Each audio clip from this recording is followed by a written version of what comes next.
students here at Manchester is the university's refusal to cut ties with Tel Aviv University. What would you say to the university about that? Well, I think it represents what our government have been doing. We've been arming a genocide, we've been sharing intelligence with Israel, and we need to be talking about a free Palestine and ending the occupation.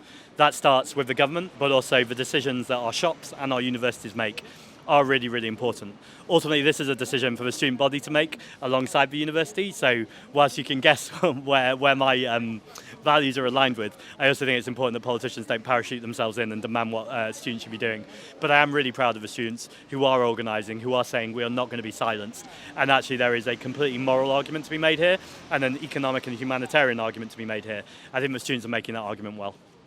Another issue for a lot of students is relations with Europe. You got asked in there about looking at a post-NATO world.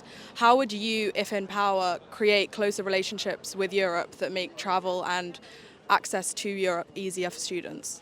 Well, the first thing is, in the long term, I think we would need to rejoin the European Union. I'm just going to say that straight out.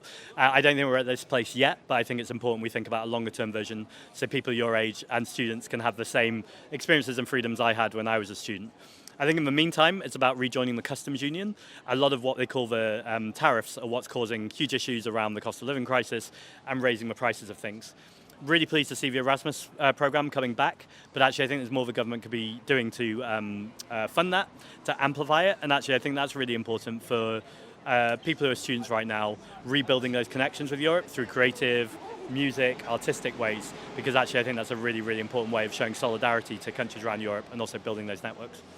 Finally, last question, another local issue. It looks like Andy Burnham may be gunning for leader of Labour. Do you think that would pose more of a challenge to the Greens than Keir Starmer? It's not up to me to decide who the leader of Labour is, but I'll give you a straight answer. I think it would be positive for the country because I think he wouldn't be worse than Keir Starmer.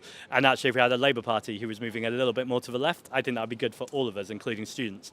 Having said that, though, I think it misses the point because I think whoever is Labour leader, they're missing the point that Labour has been corporate captured. They are so in the pockets of vested interests, private healthcare, oil and gas, arms trade companies, that actually whoever leads them, it's not about the leadership at this point, it's about the structure of the entire party.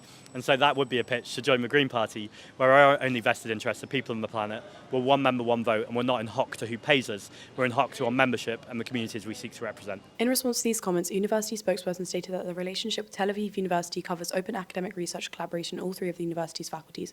As with all such partnerships, participation is entirely voluntary for their academics, reflecting their commitment to academic freedom. Researchers are free to pursue their interests within the bounds of the law. To date, the University of Manchester has conducted 3 research seed fund calls with Tel Aviv University funding 18 projects.